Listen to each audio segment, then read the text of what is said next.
participation. Public members may comment on matters under the jurisdiction of the district that are not on the agenda. Comments are limited to 3 minutes. Would any of the members of the public like to speak?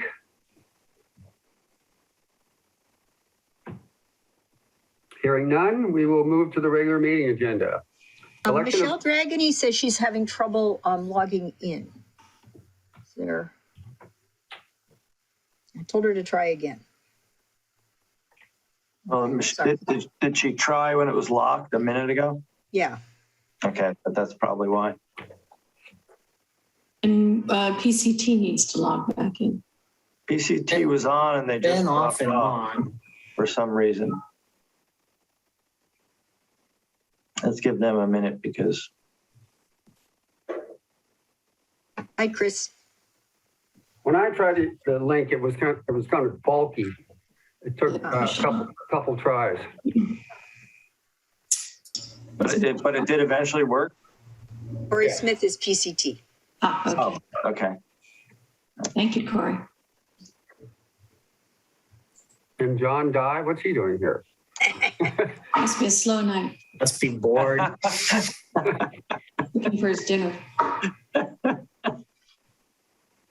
Okay, pursuant to district bylaws, we elected president and vice president of the board annually at our December meeting. So we're going to proceed to do that. You have the board packet agenda item to show what's going on. I'm going to open the nominations for board president, and anyone can nominate anyone, and no seconds are needed for nominations. All right. I'll go first. I would like to nominate Director Dye for board president in 2022. I think we are going to have a big year next year as far as moving forward parks and potentially the community center. And I think Director Dye is someone who has the passion and the knowledge and the bandwidth to really take that by the reins and help lead the board to move that forward next year. Thank you, Eric. Do we have any other nominations? Can I just say something? Thank you. I appreciate that. I would like to do one more year as president. I don't want to continue to do it because I think it's time to have other people come in and do it. But I feel like I just finished a year as the board chair for SAM, which was a hard year. And I'm looking forward to being back, working on GCSD projects more. And I am excited about trying to move these projects that we have forward and would like to be in a position to be able to work on that. So thank you very much.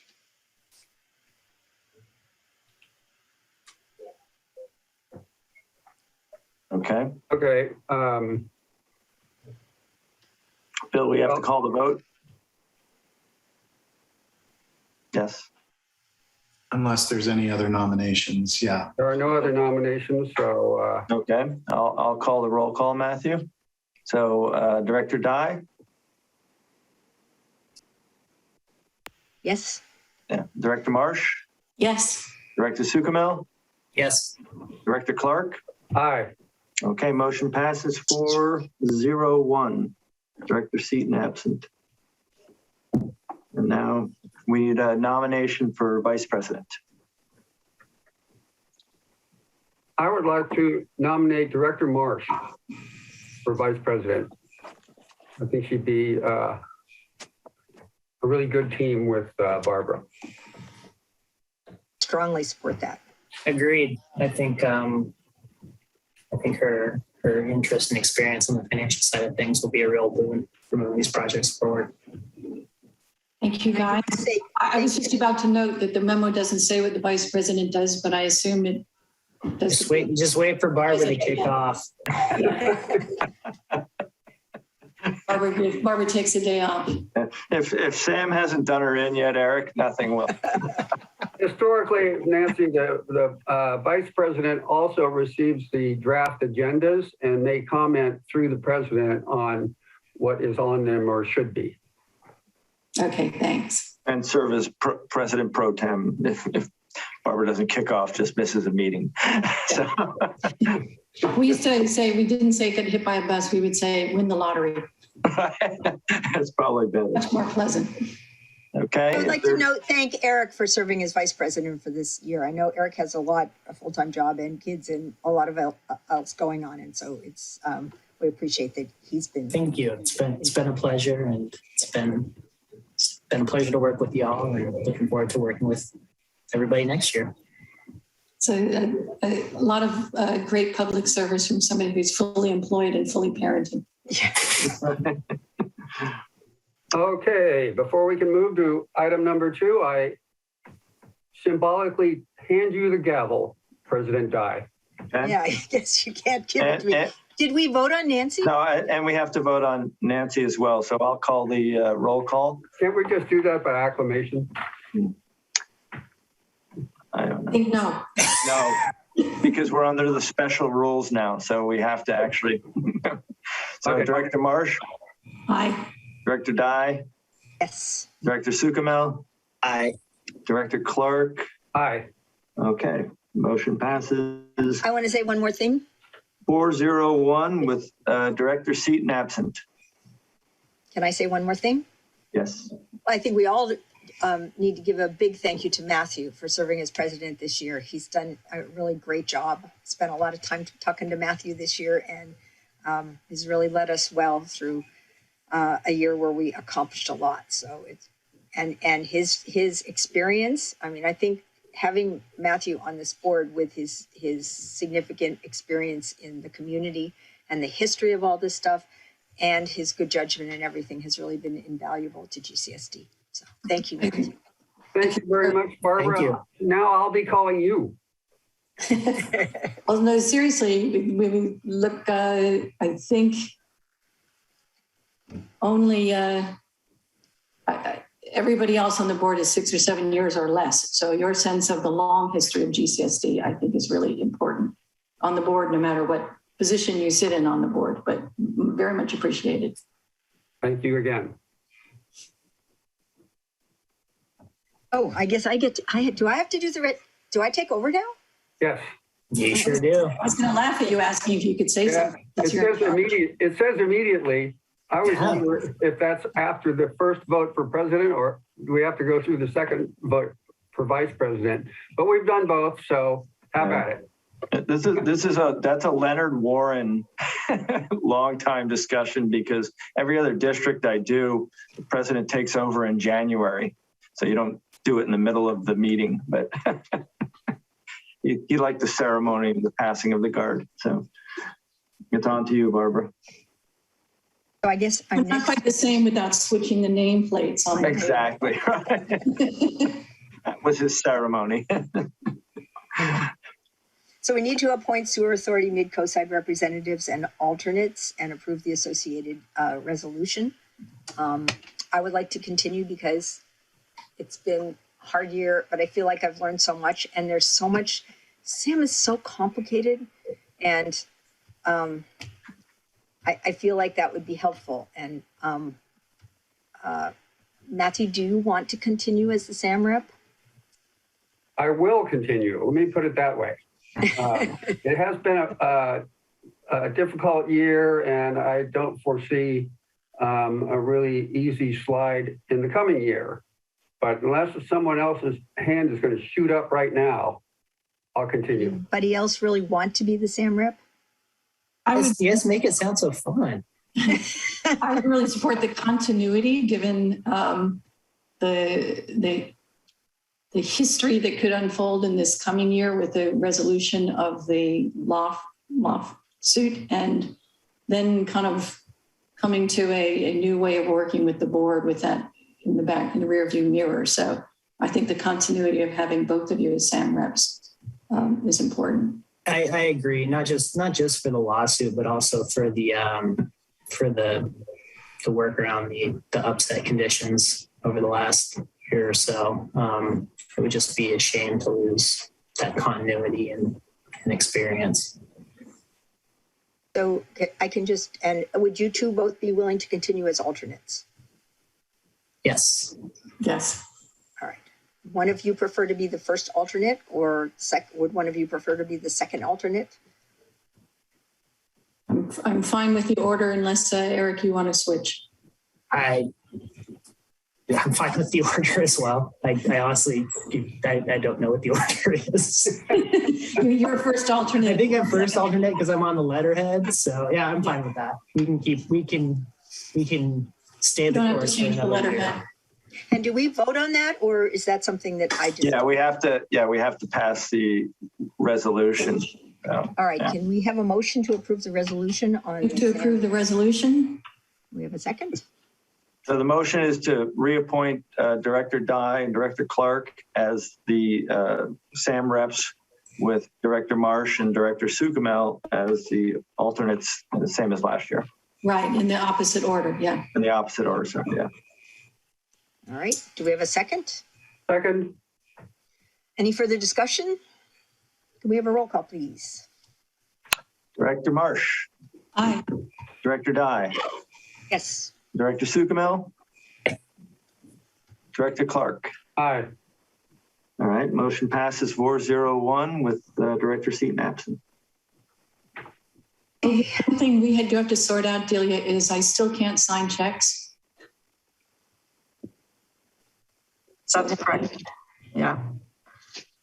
Well, the problem is that everybody has to re-sign the card. On the same day. Well, I think I forget how many days it was, but it was within 5 days, something like that. I know the holidays is a bad time to do it, so I was going to wait and try and see if we can arrange something after the first of the year. Okay. I can So I will try and work that out. All right, moving on. The next item is appointing the representatives to the San Mateo County chapter of the California Special Districts Association. We have been well represented by Eric. Is that something you would be willing to continue for us? Yeah, I'm happy to continue if y'all will have me. And it's been quiet the last year with the pandemic, but hopefully things will re-engage as we hopefully finally emerge from this.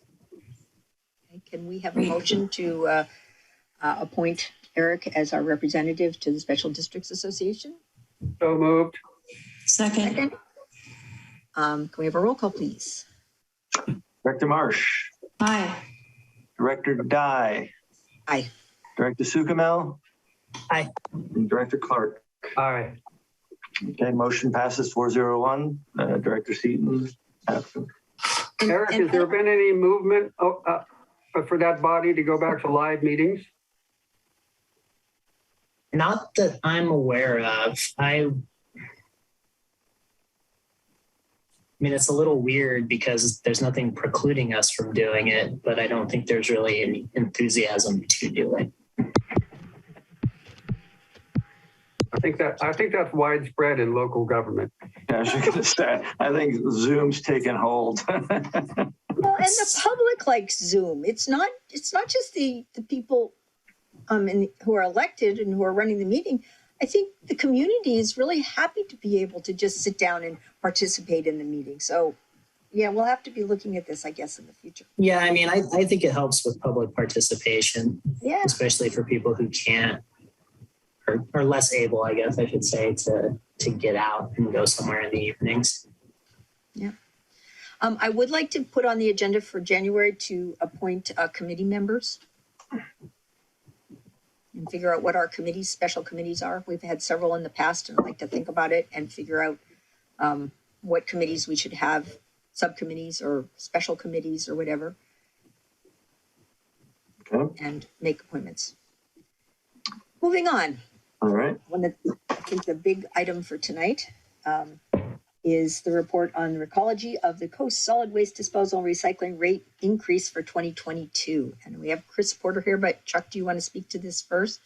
I We're was getting a lot more service, so.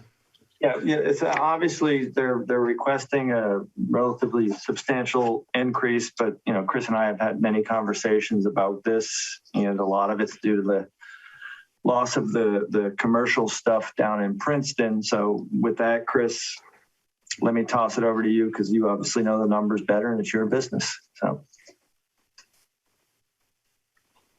and you're muted.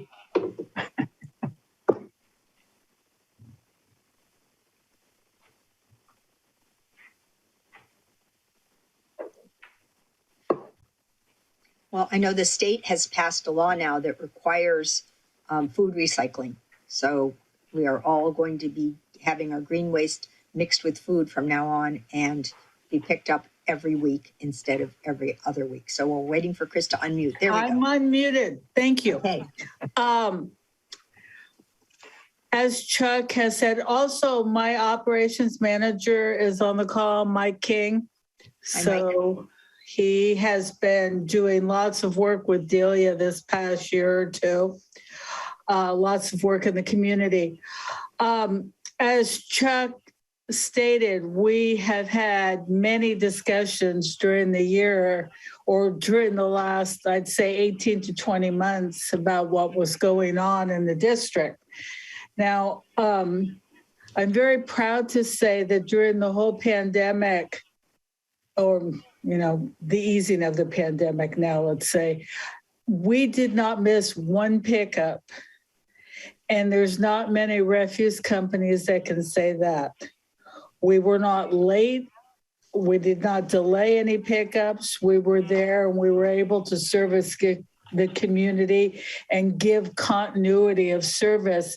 And I think people were at ease about that your garbage and recycling was taken away. But with that said, we lost significant revenue when Pillar Point Harbor was closed down. And I said to Chuck, unfortunately and fortunately, the district sinks or swims with the revenue that comes from Pillar Point Harbor. This is why your increases have been significantly low the last years. I mean, you had 2% last year, you had 0 the year before. So the revenues from the majority of commercial in that area offset any residential income. With this increase, you are still significantly lower than everyone else. And Chuck, did you put? Yeah, I put that slide in the packet. So. Right. You are significantly lower than everyone else. And Chris, let me interrupt and read that off. So Pacifica's at for a 32-gallon can, which I would assume is kind of the normal. Pacifica's at $42, Montera's at $36, and we're still at $29 even with this increase. So. There are significant increases also with the food waste program beginning. This is going to be a weekly pickup, which means we have to have an additional truck, an additional driver, lots of other additional costs. There is quite a bit of reporting that you have seen the last few meetings, the new ordinances and things like that, that Recology is partnering with the district to do the majority of the reporting to the state, to do the checking of the different cards to make sure that the incorrect commodities are not put in the different cards, to make sure people are participating. So that all takes manpower. Mike, you want to jump in here and say, there was also another state law saying that carb emissions had to be Or Mike, you can explain that one about the carb emissions. And the carb rule has to do with our trucks. And so we have a certain amount of units with engines that have been what they term as carved out. So when an engine is carved out, California Air Resource Board, or CARB, has mandated that we take them off the road. You can't refurbish, can't rebuild anything. So in that instance, we've had to purchase 3 new vehicles that will be servicing in that area. And one is in your area. And the purchase of a truck is a $400,000 plus cost.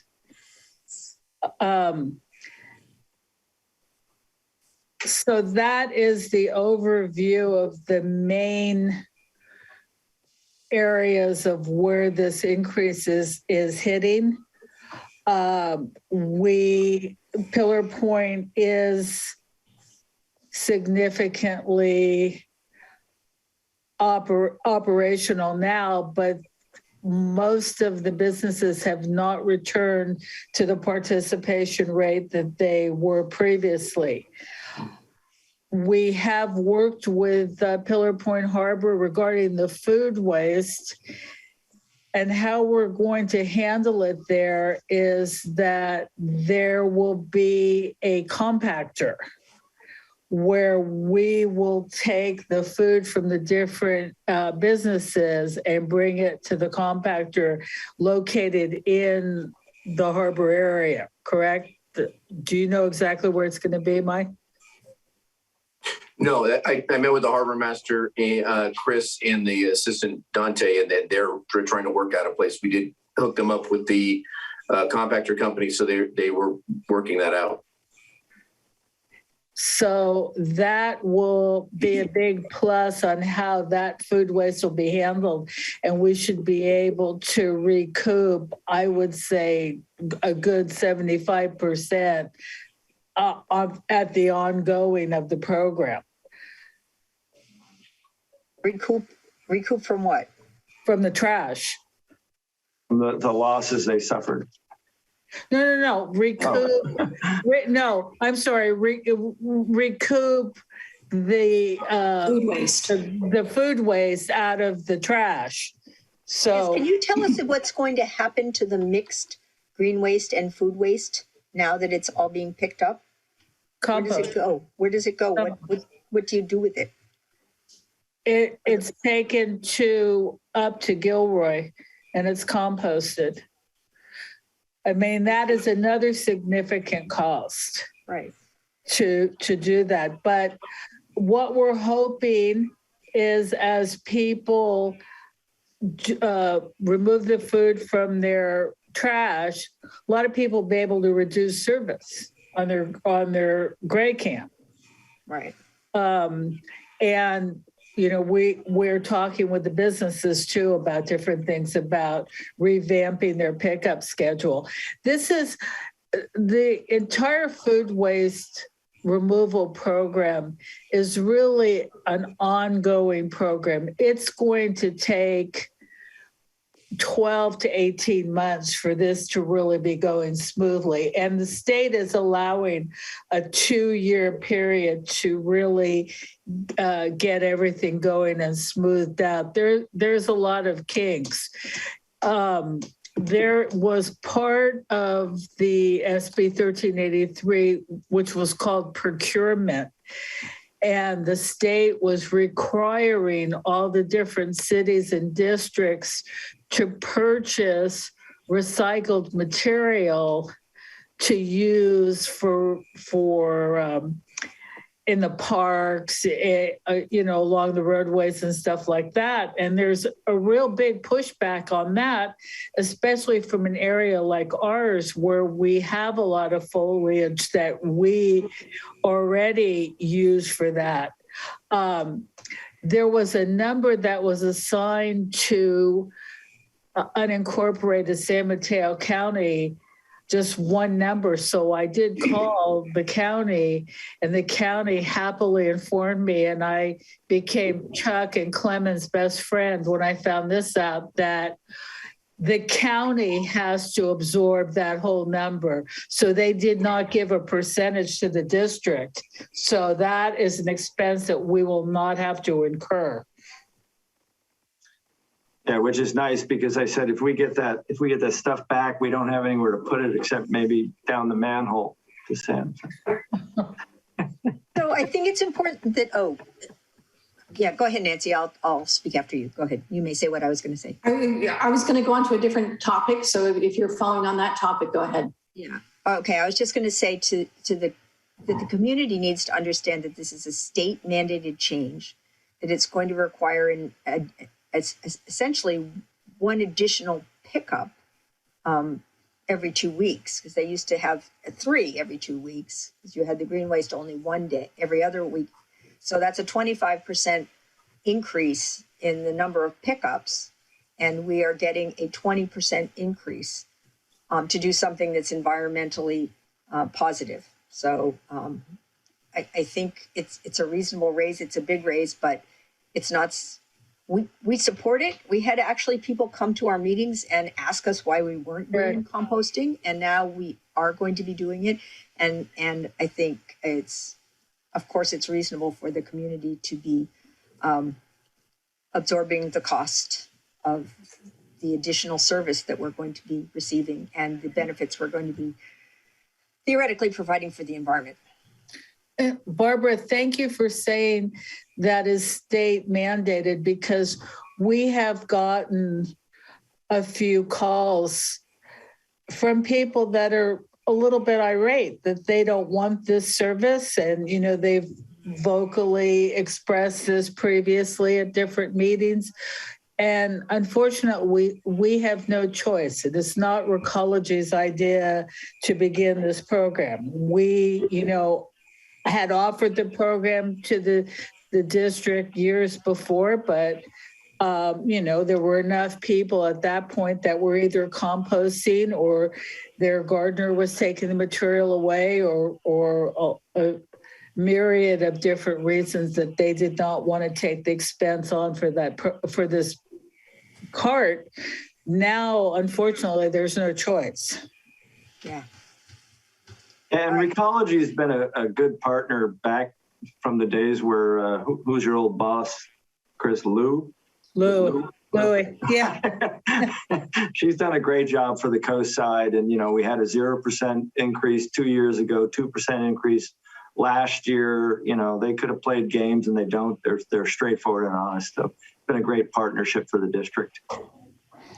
And people sometimes ask why there can't be competition. It's because of the investment that's required to handle trash removal for an entire community. You can't, if you had multiple companies trying to serve the same community, just the damage to the roads for the additional heavy traffic would be really significant. I mean, there's a lot of reasons why.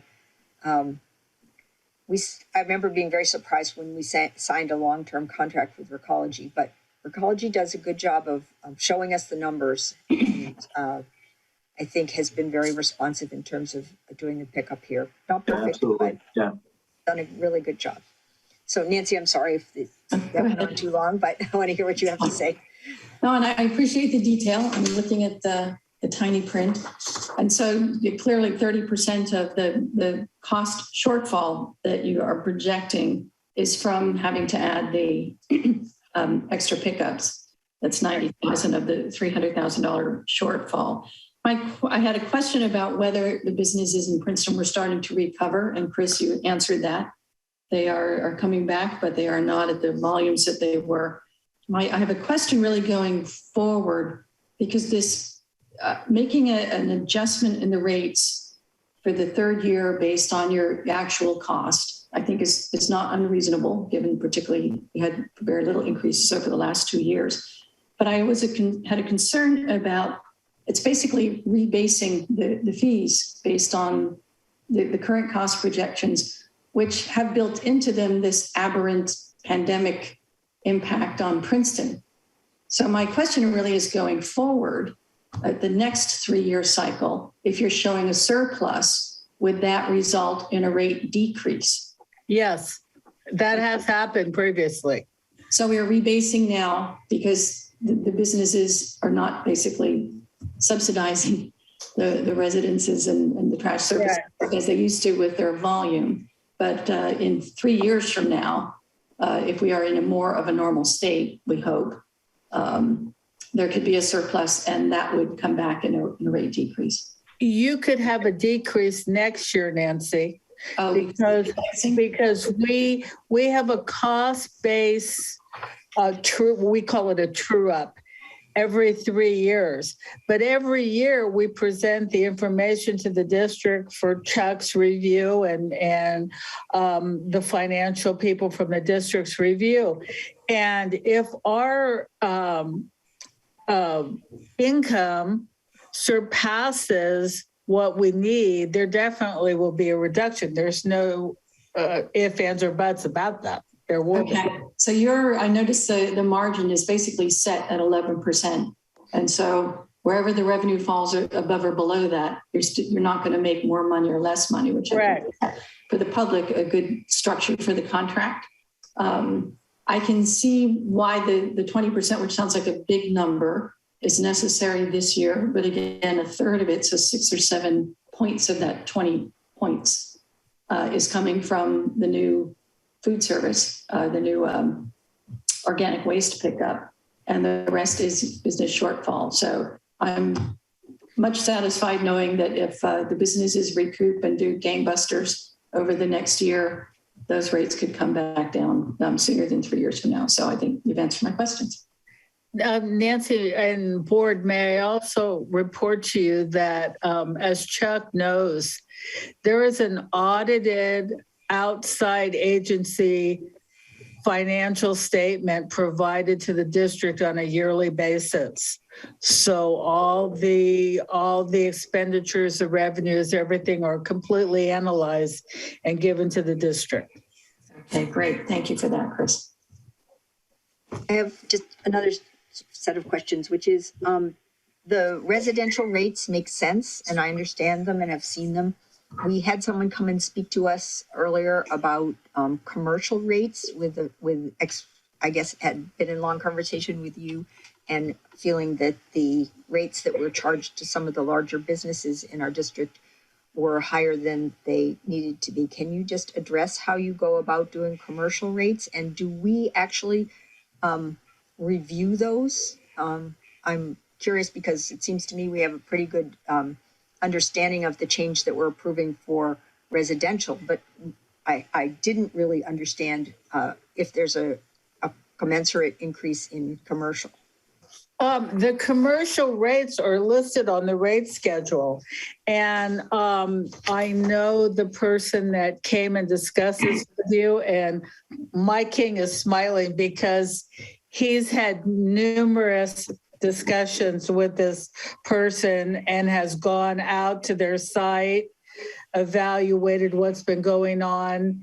And the numbers that this person was quoting as a comparison, Mike did an analysis and they were inaccurate to start out with.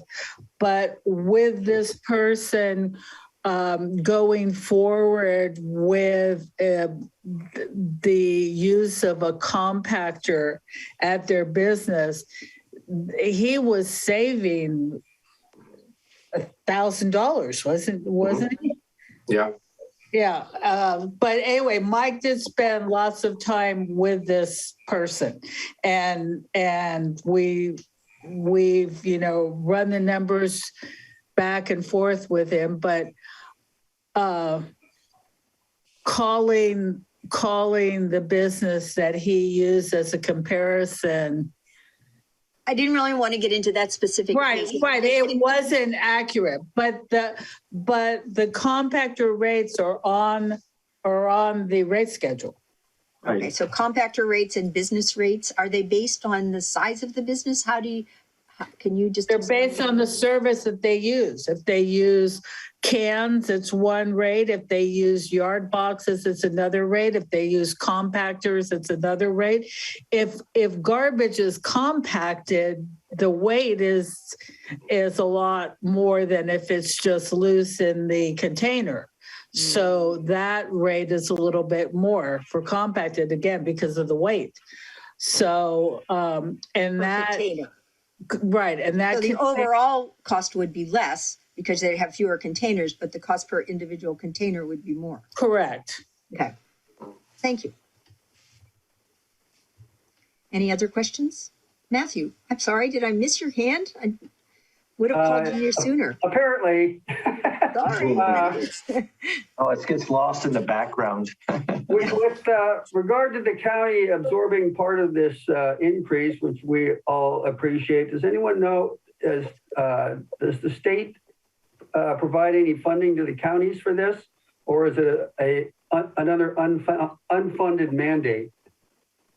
I'm pretty sure it's unfunded. Uh-huh. So the county does actually absorb it. You're talking about the edible food program? Yeah. Yes. They actually, I have to say, the county stepped up and took ownership of that thing. It kind of surprised me, to be honest.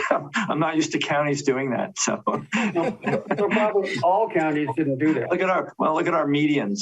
So But the county did say, Chuck, if you recall, that they're not going to foot the bill forever.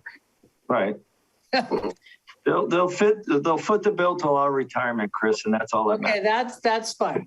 Michael'll still be working, but not us. Mike will be working in Delia. She says no. I'll be gone before Chuck will, I think. All right, so And do we need to adopt the ordinance number 174? I have a couple more questions. Oh, sorry, Matthew. Sorry. The new trucks, will they be gas or diesel, or are you thinking about hybrid or maybe electric? They're low. They're- Go ahead, Mike. Go ahead. Yeah, they're actually running on it's diesel, but it's running on a fuel called renewable diesel. So it's a genetically modified fuel that is actually less carbon, lower carbon footprint than even natural gas. Good. I'm glad you're getting new trucks. A couple of my neighbors know that I have some involvement in this issue, and they have often asked me, when are they getting new trucks? They drip oil in front of my house every week. So, yeah. Anyway, and then the next item is about Senate Bill 1383, and there are several mentions in there about the blue cans that they're going to be calling for. And on our block, we have a gray can, a brown can, and a green can. Everyone on our block has those. But I know that some of the multiple dwellings have blue cans, and all the like apartment buildings seem to, and the commercial customers as well have blue cans. Are we going to all get blue cans, or is that just terminology the county's adopted? That's terminology that the state has adopted, that any cans purchased after 2035 have to be blue. So you have a different color right now, so we're still in compliance because our district knows what can is for what commodity. But after 2035, only blue carts can be purchased for recycling. I see. You know, there's just, which I found somewhat ironic when I first read this, that the state is going so far as to name the colors that you have to use. But that's the state. Okay. Matthew, do you have more to say? No, thank you. You'll regret having her as president, Matthew. I don't think so. She's theoretical. Does anyone else have questions? Thank you, Chris and Mike, for coming. So, and Barbara, if we could we get a motion to approve the rate increase, because Chris's that's separate from the financial, resolution? well, that's the ordinance, but this is the rate increase for number 4. Because Chris's financial people asked for some kind of a resolution or something. So if we just had a board motion to approve the rate schedule and the rate increase, that'd be good. Would someone like to make that motion? So moved to approve the rate schedule as submitted. I'll second. Okay, any further discussion? Could we have a roll call, please? Director Marsh, Aye. Director Dye, Director Sukamel, Aye. and Director Clark. Aye. Motion passes 401 with Director Seaton absent. Now we need to adopt the resolution. Yes. So it's an ordinance of the Granada Community Services District adopting mandatory organic waste disposal reduction regulations. So this Yeah. is complying with the new law. So do we have to do something about waiving the full Yeah, reading? so you have to, the motion will be waive the second reading of the ordinance and approve the ordinance to be We don't published. have to do that, do we? Want us to Oh, we the can whole read thing? the 21 pages. What if you volunteer to read it, Eric? And if you want to get technical, theoretically, you don't even have to do that anymore, but it's just safer. I Technically, thought you were an engineer, Eric, not a lawyer. Or great orating. as dedicated board members, we've all actually read it. Right. Okay. As difficult as that was. Pages fly by. I move to waive the full reading and approve the ordinance. Okay. Second. I'll second. Okay, any further discussion? We have a roll call, please. Okay. Director Marsh, Aye. Director Dye, Director Sukamel, Aye. and Director Clark. Aye. Motion passes 401. Seaton absent.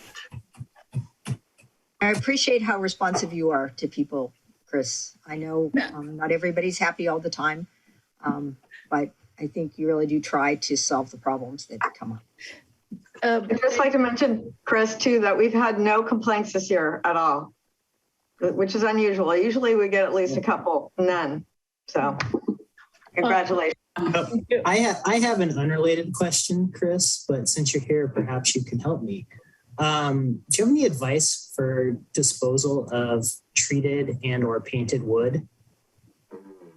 You can bring it to Ox Mountain. You have to ask them for some type of waiver, right, Mike? That's correct. Right. So Yeah. if you call Ox Mountain and tell them where the wood came from, they'll give you a form to fill out and you will be able to bring it to them.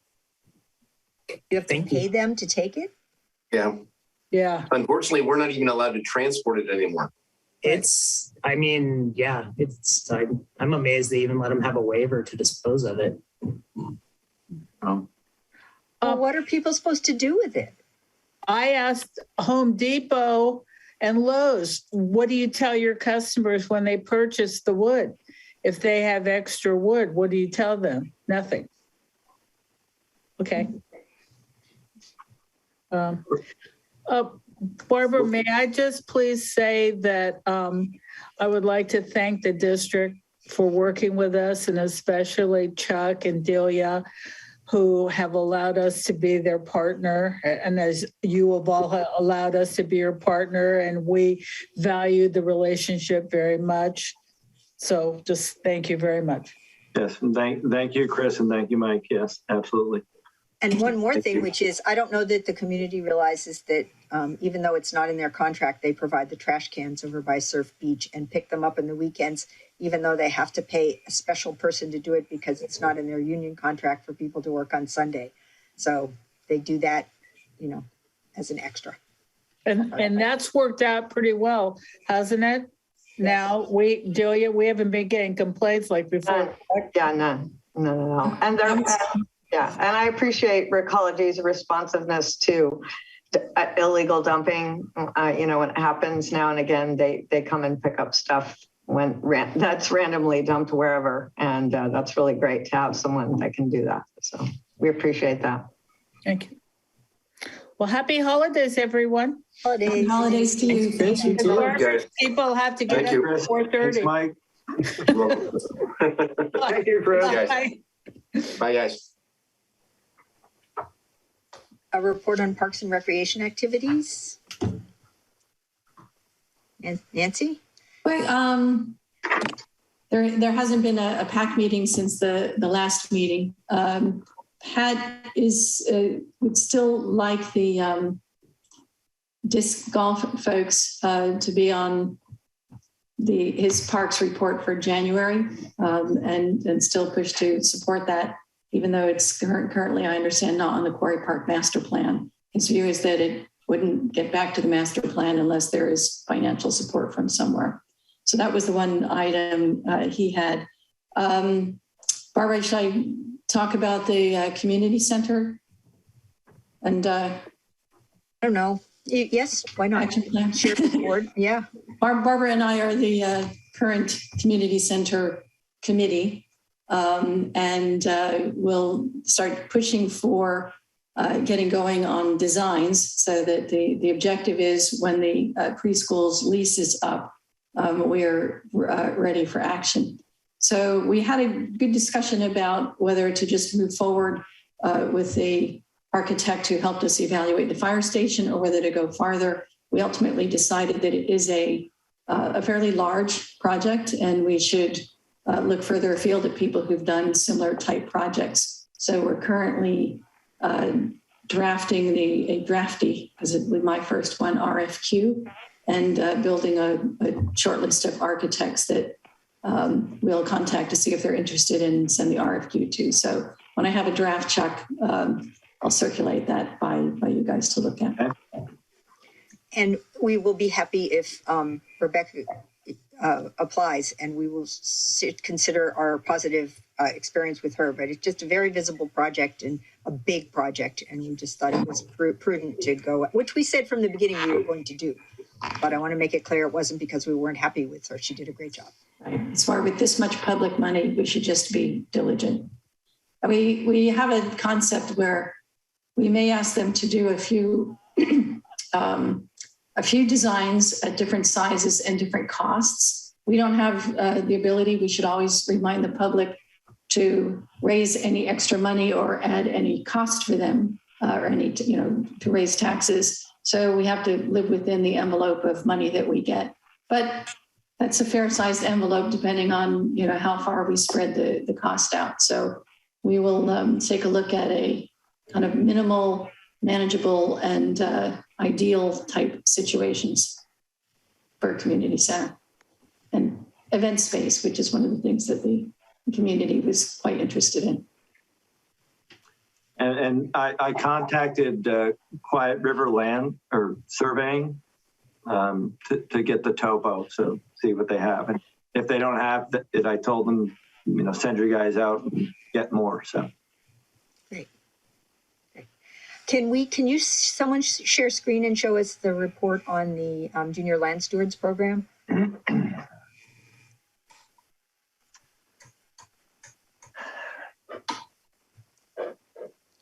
This is a program that we're funding at El Granada Elementary School. This is one of the periodic reports that they're turning in. I'll note that where was it? Rick Barker was in the audience and we're talking about the program and he said, yeah, my daughter's in it. It's awesome. Yeah, I think it's his son. I think he said my kid, but I think it's his son. Daughter.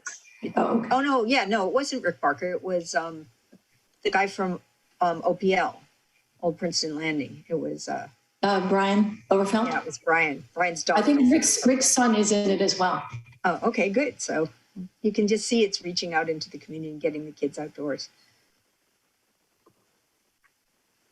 Yes, I'm getting there. Okay, it's okay. We're patient. I was waiting for people to make fun of me, and I wouldn't blame them. I have it up on my screen, Chuck, if you want me to show it. Oh, see, you're going to save me that pain. I will. You can share, correct? Yeah, you can. All right, why don't you do that then? There you go. You can see it? Yeah, Yep. we can see it. That's just the first page, but go on down. So they use a program. It's a little confusing because when you see John Muir Laws, it's not clear what it is. There is a man named John Muir Laws, who is the grandson or great grandson of John Muir, who is a very influential educational advisor, consultant, does a lot of writing of how to work with kids in nature. And so they use his program with the kids. And so I was there when they went out and moved mulch and prepared their sites for planting. So they've got it all covered so that it'd be ready to plant. And then in the classroom, they're doing all kinds of indoor activities and planting native plants. I think we can go down one more. And then this is them preparing their sites. And so you can see that little girl has a frog, and she's very gentle with it. But everybody was so excited to see a frog. It was just great. And then the kids, one of the strengths of the program is that in addition to some parents and, the various people from Coastside Land Trust, is they have high school kids who are the mentors. And for the El Granada one, they're using the kids who are at AP agriculture program at the high school.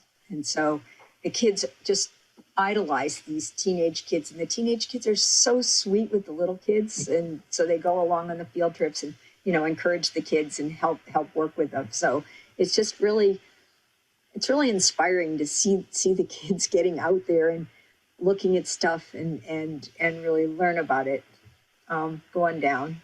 So that was the first one, was prepping the land for it. And then November, they did a bunch more journaling and so forth. And then we did a field trip where everybody walked up to Quarry Park, and they had to be really quiet and listen. And then they had to do a sound map of everything they heard. And then they had an item and they had to draw it, and then have their partner try to figure out what it was, from the drawing, find the real thing. So the kids were really, and they really loved the labyrinth up at Quarry Park. They had a really good time with that. So it was really successful. I think is there one more, or is that the end? No, there's there's that seed planting, and that's some, I forget what it's called. Anyway, you can see their plants, and they will do, the garden area is just right outside their school. So when the plants are ready, they will get planted in the spring, and then the kids will tend the garden, and then there'll be another field trip up to the pond in Quarry Park. So that's what's coming. Look who's here. Yeah. It was actually interesting.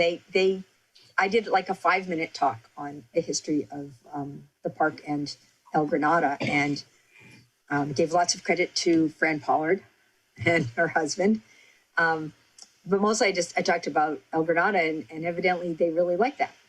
And the teachers were all like, I never knew that, didn't know that it was a special place, that it was designed by a famous person, and just, it was just fun connecting all these people with this community and this place that they're so lucky to live.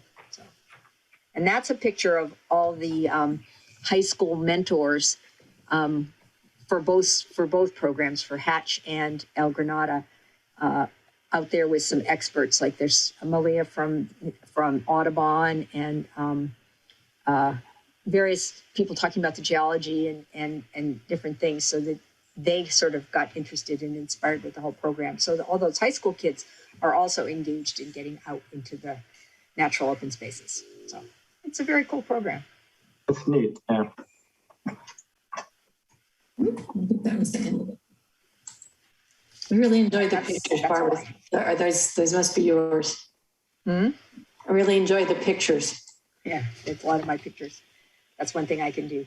Can't go in the classroom, but I can go along in the field trips and take pictures. So that's fun. All right, moving on to Sewer Authority Mid-Coast side.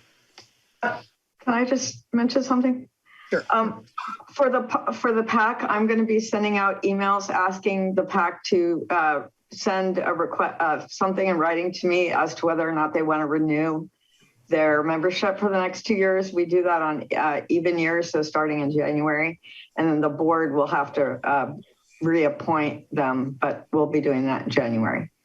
And Chuck, I just checked our file. I have a topo for the burn strip if you need it. So do I. Yeah. It Okay. It just doesn't go past that that line unless you have one that goes past the line. Well, it shows the school. I'll send you a copy of what I've got. It covers the school property? Yeah, it has. Yeah, I have it right here if you want to see it. Oh, no, I believe you. Okay. Okay, all right. Yeah, that'd be great. Because I looked at all mine and it stopped like 10 feet onto the school. No, it has a little area where it has the school location on it. So. Okay. That'd be great. Okay. Do you mean Wilkinson School or the elementary? No, the Picasso. Picasso. Oh, That's the property that hasn't been officially surveyed, and I'm surprised because they have. Well, I don't know if it's actually in the survey, but it's on the map. Let's follow up on that. We don't need to decide that tonight. It's on here. I don't know if you can see it. I can't tell which side it's on, but it's on there. I think it's right here. Take a picture with your phone and send it to me. Okay, all right. Supposedly that's why the civil engineers haven't been getting going, is because they didn't have all the topo. So if they did, it's not a good thing. Okay, is that the Parks report? Yeah. Anything else on Parks and Rec? Oh, no, sorry, that's it. No, that's good. No, you don't have to be sorry. Sewer And Authority. did I report on my meeting with BKF? No, I did not. Okay, I can never remember where the board. And we can report on it so I can, relay our conversation because. Oh, okay. Serial meetings. So I had a meeting with Tom Conroy from K&K and BKF Civil Engineering, and we tried to lay out. I think I reported to you last time that I had contacted some DUDEC people from Santa Cruz or San Jose, and they weren't really a good fit for project management. So we went through kind of what's happening with all the properties, if you will, on the Burnham Strip. And we put together a list of who's going to prosecute what. So BKF, the civil engineers, are going to do the civil engineering stuff and the permitting and all that kind of stuff. And Tom Conroy from K&K is going to coordinate with them. So it was a good meeting because, as you all know, we've been kind of, I don't want to say struggling, but we haven't had a real good purpose-focused, plan, if you will. So I think this got us a long way. So we're going to touch base once a month with BKF and Tom Conroy after the holidays, obviously, and just to keep the project moving because these things can lag. So, and then I had a good conversation with Nancy and subsequently Matthew, and we talked about a lot of this stuff too. And I don't know, Nancy, if you want to relate that, or would you like me to, or?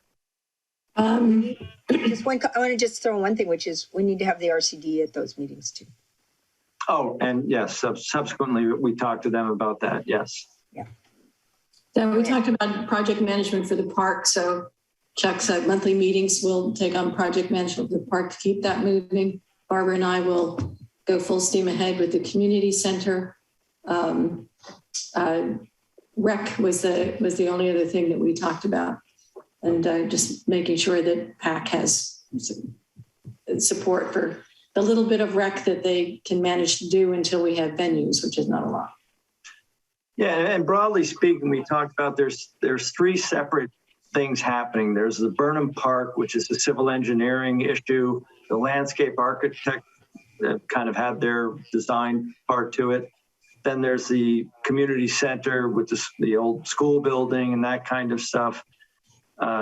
And then the third piece is the Parks and Rec, or the recreation program, which is probably a couple of years away at least because we don't have any land and building stuff. So we separate it out into those three distinct efforts, if you will. So yeah, PAC doesn't need a whole lot of support. They would like to have someone to do all the organizing of recreation rather than depending fully on volunteers. It's just such limited things that we can do that it just doesn't sound like a job. So we'll just have to sort out how to keep managing it until we've got enough of a recreation programming with venues at which to do it to have a real recreation coordinator type position.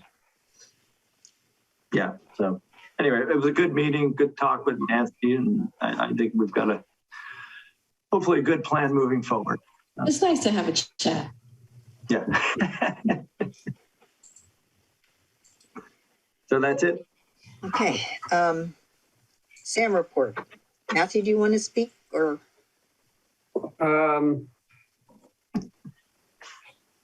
Well, I'll try to contain myself.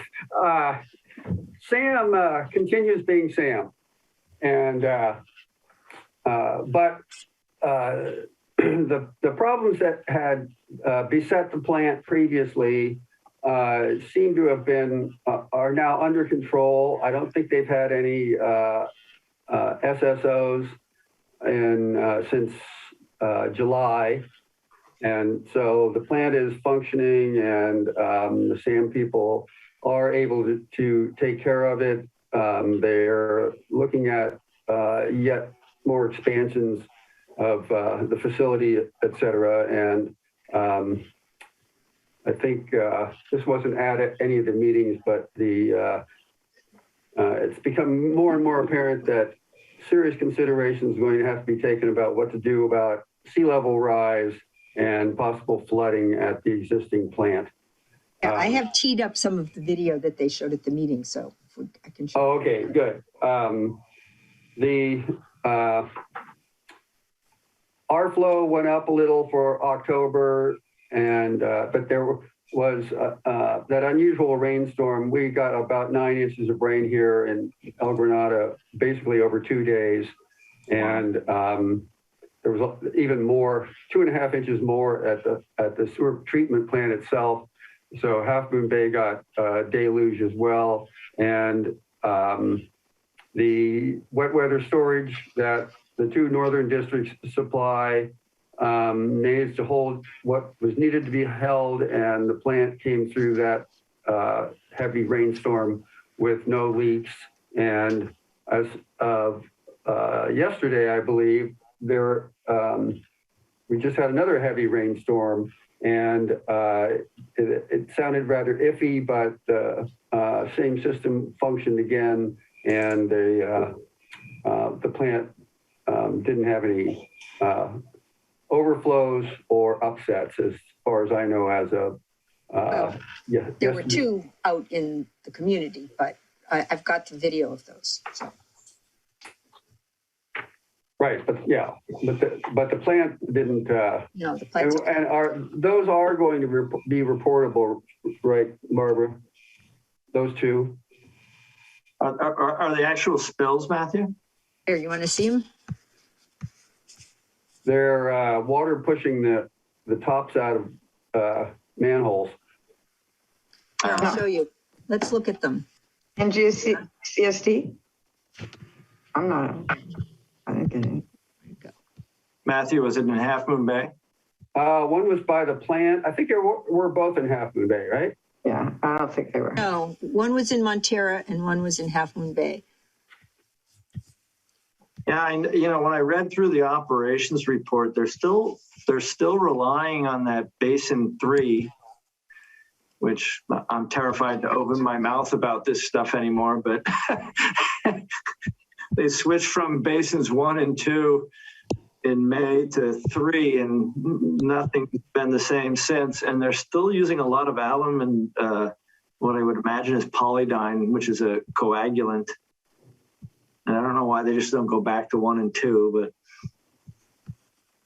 they're getting a lot of foam, which is a symptom of bulking and upset, as you people call it. So here, I guess, all right, I need, I'm not blocking you, am I? No, what's happening is because I have this full screen, so I think I need to exit full screen, and yeah, that's what I need to do. Here we go. You can hit Alt Tab. It's easy. Can you see that now? No. So After you hit share screen, you have to click on the window you want to share. But this is in my browser. You You should should be able to still be share. able to do it. Yeah. When you click on share screen at the bottom of the Zoom thing, do you see a screen that comes up that says select a window or application? And click on your browser and then hit share. Yeah, I know how to do it. It's just, maybe, all right. All right, let me do that. I'm feeling better about myself now. Okay, oh, you're over here. All right, hold on. So I'm gonna try this again. I'm gonna go share, and I'm gonna go to this. There we go. There you Now go. you can see it. And then, and it says,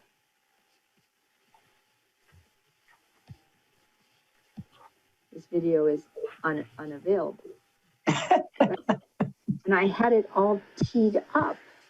That's so weird.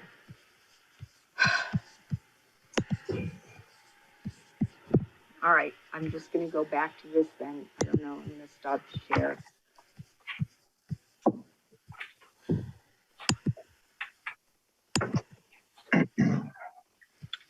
All right, I'm sorry, I don't know how to make that work, as it turns out. No, I can't get back to the rest of you. There we go. Sometimes when you get to full screen, you just hit Alt Tab and it gives you choices.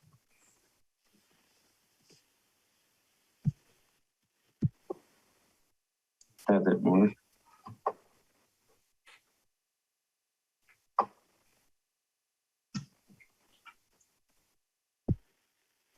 Okay, I'm getting closer.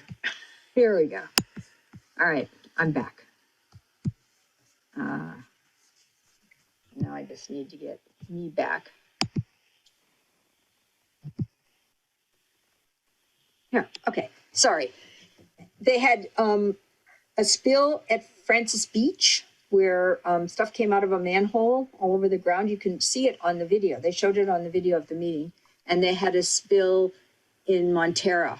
I had the name of the street, there.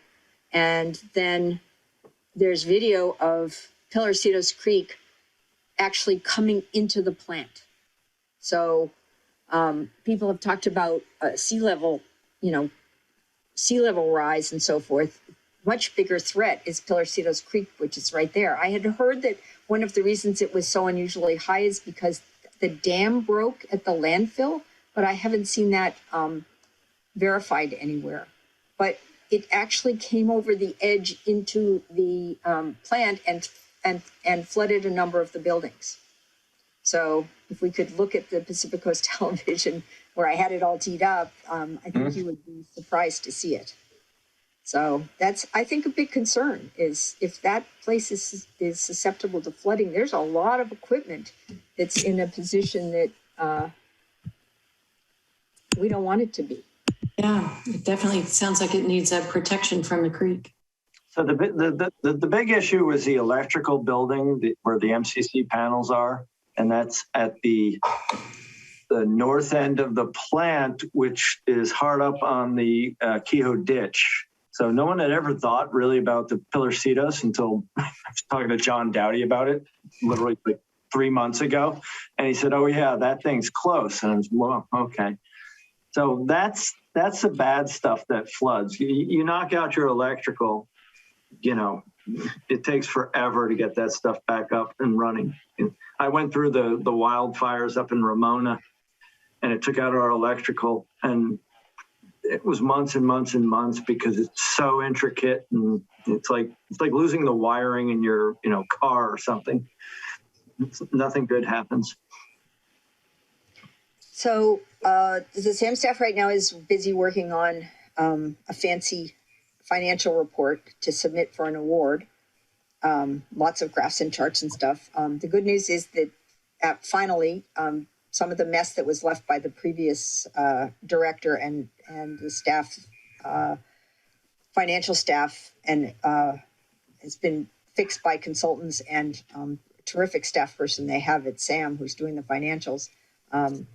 They had a perfectly clean audit this time, which is the first time in a while. So things are getting a little bit better. So that's a good thing. What happened with our bill, Barbara? our 20, oh, well, no, our alleged bill. I asked about that today in the finance committee meeting, and it actually is not going to be resolved as a part of this audit, but they are going to resolve it with the help of the auditor, because what they have to do is go back and amend the audit from 4 years ago or 3 years ago. I don't know.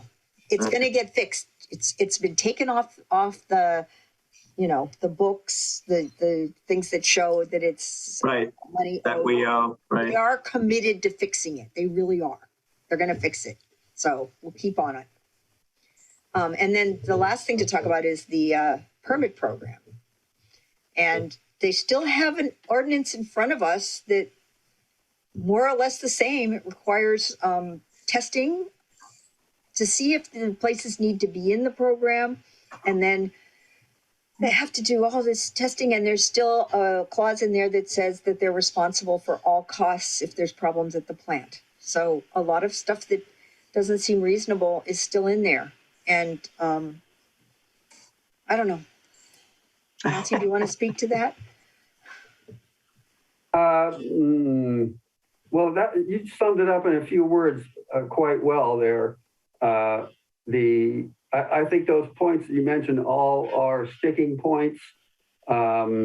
It's not obvious, but like the one about the whoever's responsible if anything happens at the plant has to pay all costs, which would be astronomical, is not at all a simple point, because how are you going to determine who that falls on? And without continuous monitoring and testing, you have no data. So I don't know how that can work, and to impose continuous monitoring on all the non-domestic sources would be overkill and very expensive for many of the businesses. So I don't think that's really resolved, and it needs to be. And yeah, and it goes a little bit broader than that, because there's individual businesses, and thank God they're not targeting the breweries anymore. That was firmly tongue in cheek. Yes, I know that was a joke. I realized it was a joke. I had to tell the others, but they're not, even though that was a topic of much conversation. We had a managers meeting on this non-domestic ordinance on Thursday, which devolved into name calling and shouting. And what's more worrisome to some extent than blaming a single individual business is one district saying to the other districts, hey, you're causing this, so you're going to pay for this, which has kind of been floated by, our northern neighbor. And I don't think it's good. So Jeremy, their attorney, was supposed to incorporate our comments from that into the Friday draft or the Monday night draft, and he didn't for whatever reason. But my comments were pretty straightforward. They were similar to what you said, and I also said I feel like shoving this along half-baked, as we tend to do at SAM. We have a Thursday meeting at 5:30 at night, and then Jeremy's got 2 or 3 hours Friday morning to make the agenda deadline. And there's an old cooking analogy, which I can't remember, baking, you're not going to get it right. So he didn't do that. We'll wait and see what comes out. It seems as if letting the agencies be the interface, while helpful, doesn't solve some of the underlying problems. Sam still wants to retain control, and I think they have to, per the terms of the JPA amendment and all that kind of stuff, and we're fine. I think it's a better step than what we had previously, which is we're interfacing with our ratepayers. And then if that breaks down, it's something for the SAM board to discuss at some point in time, but I don't think it will. Hopefully we'll all work together well and, get something that protects the plant and serves our ratepayers as well. As Barbara mentioned, it's still in like step 1A of the process, the determination of which non-domestic sources will need actual national domestic permits, they are still talking about testing. And I think that we're pushing for an intermediate step because there are many non-domestic sources in everyone's district that clearly don't need to be even tested and will not need ND permits, shop Like office buildings. office buildings, shop Right. on They're not putting bad stuff in. Yeah. yeah. So yeah, I think that additional step still needs to be clarified and instituted, and then we should, our district and the other two should move as fast as we can. Right. And we are obviously with all this stuff. Yeah. And while they have not had a violation since July, the numbers are evidently rising. The BOD levels in the material coming into the plant are steadily rising. So who knows what that's from? But again, I want to separate out. I feel I have to do this. I'll get vilified. The BOD numbers back in October, November were higher than, even what they're rising now. They've been steadily rising over the past year, absent October, November. But the plant should be able to handle that. And that's just not me talking. That's my process engineers talking. That's John Rayner, our district engineer from Kennedy Jenks. So they're increasing everywhere. They're increasing in my plants down here. So, but the hand sanitizer. It's all about hand sanitizer. The treatment plants adapt. They, the bugs populate if they get more food. So, simply put.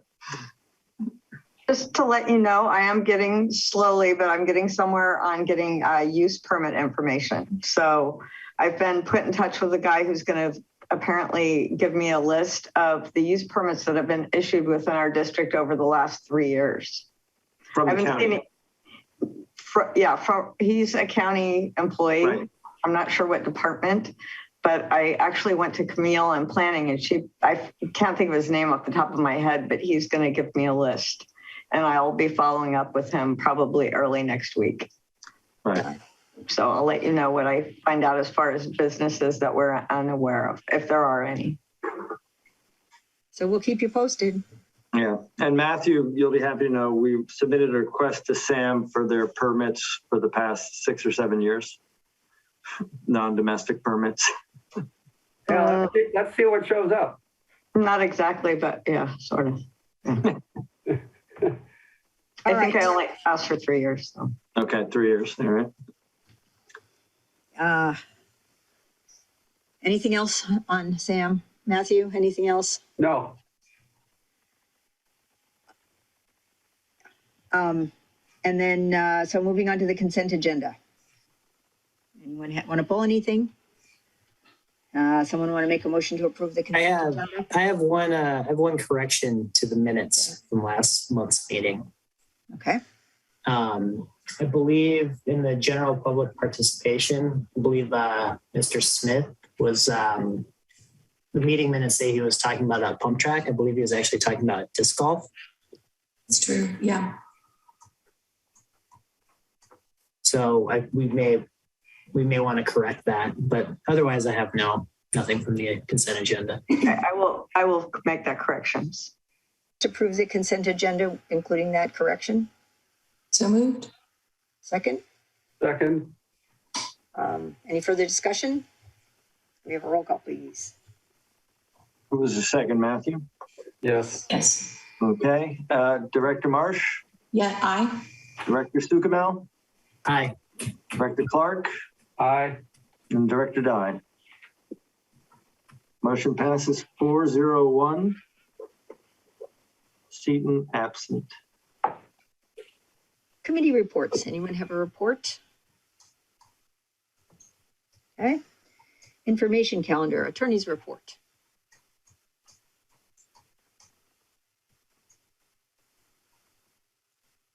Nothing further. I can see that. Sorry. Nothing further. Happy holidays, everyone. General manager's report. I have nothing further. Administrative staff report. Chuck, don't you think we should mention the street repair? There's a little issue on Isabella we're going to be fixing. Oh, And that's us? I was wondering. Yes, and also there's a bridge problem. I don't know if you want to mention that, Chuck, but the foundation of the closed pedestrian bridge has crumbled and the pipe has fallen off, and they've asked us to cap it and do some work out there. So we're working on that already. So The whole concrete foundation, the old 100-year-old. the old one, right? Yeah. So the We should pipe get fell our pipe down. out of there so our pipe doesn't go into the ocean. Right. Yeah. We're going to Oh, take good. care I'm of that. glad you're on. Yeah, I was going to touch on that in engineer's report, but Oh, sorry. that's okay. And they blend together, so it doesn't matter. But yeah, I laugh. I have to swallow my words because for years Leonard and I went back and forth. I said, those buttresses will never fall down. And sure enough, the ocean wins as it often does. So I was going to ask whether the old repair down Isabella was us or PG&E or water company. So it was an old sewer repair. I think it is. John Rayner said that it could be up for argument, but it wasn't worth it because of the liability, that we should just go ahead and fix it. Yeah. But it looks like an old sewer patch, not a recent one. yeah, I think it is. Yeah. Okay, That County makes sense Public because Works. I don't think it was the recent guys because I saw No. what they did, and they did such nice patches. This is those blocks coming up kind of in a row. Yeah, they did work on that street, but not that part of the street. So yeah. That's been there at least the 6 years I've lived here, but County Public Works came out and put a pylon in the middle of the street on the pothole. Yeah. And what happens sometimes is the pipe itself acts as a pipe chase, the gravel around. It allows drainage to go, and when it gets too much, it pops up and destroys the asphalt. So The last couple of years, water has been rushing out of that spot whenever it rains. So it's just been very heavy rain. okay, all right. Oops, sorry. Engineer's report. Oh, the other thing I want to mention is we're in the middle of our audit. So we'll have an audit report hopefully shortly after the first of the year. Which I have to give Sam credit, the finance team at Sam, that they have finally come up with an audit within the calendar year. Yay. 6 months, yes. So Have they haven't approved it though, Barbara, have they? no, but there's no Okay. management letter. So it's Yeah, just, I forgot to mention this, Barbara. Some auditors are funny. They draft the audit, they bring it to the board approves it, and then they issue the management letter. So now this was today in the meeting, the accounting guy, Cropper, said there would be no management letter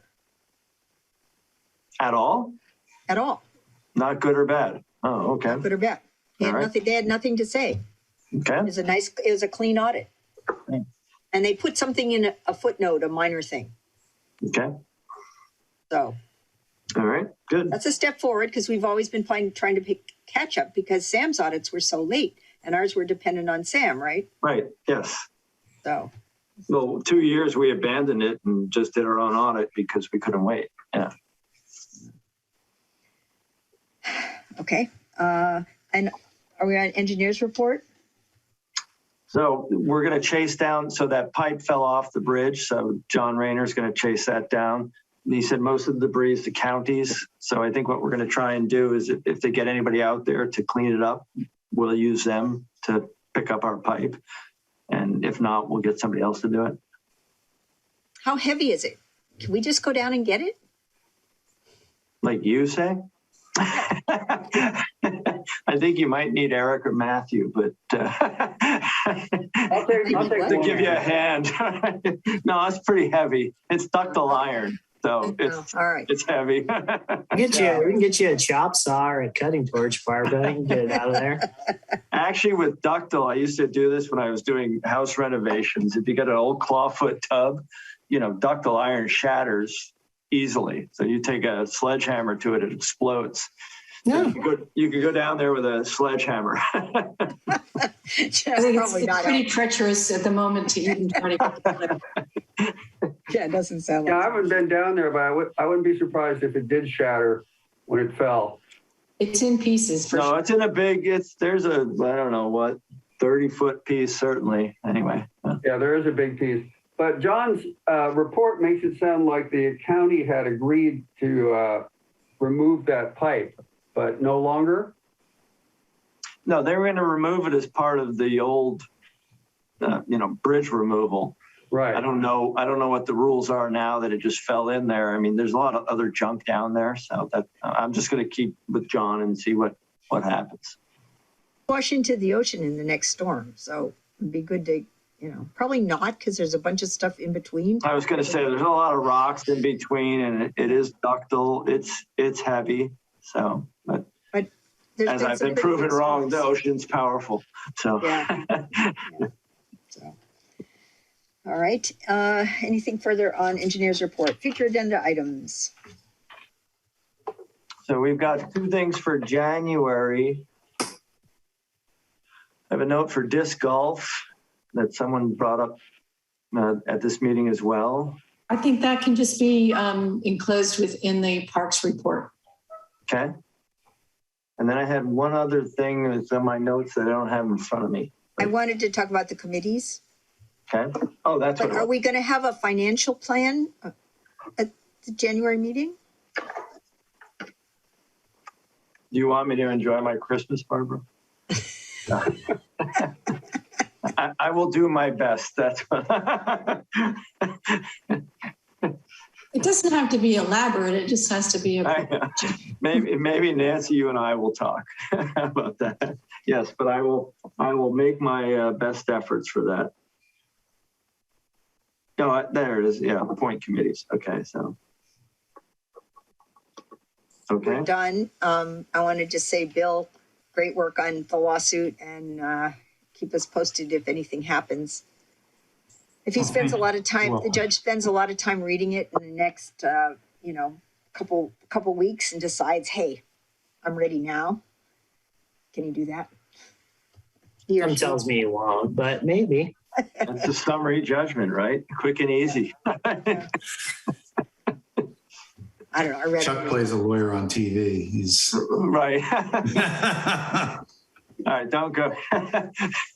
I think Jonathan would have gotten it passed by now. Oh, I'm always living in his shadow. Sorry, Happy Bill. holidays, That wasn't in the everyone. holiday spirit, but it was too fun. This is Have a available for wonderful time. signatures tomorrow. Is anybody I'm around. available? I'm around. Okay. All right. Thank you. Everybody have a great time over the holidays. Merry Christmas. We'll see you Thanks, you next too. year. Thanks, everybody. Merry Christmas. Everybody. Happy holidays. Yes. Thanks. Bye. You too. Take care. See you next year. Happy holidays. happy holidays, everybody.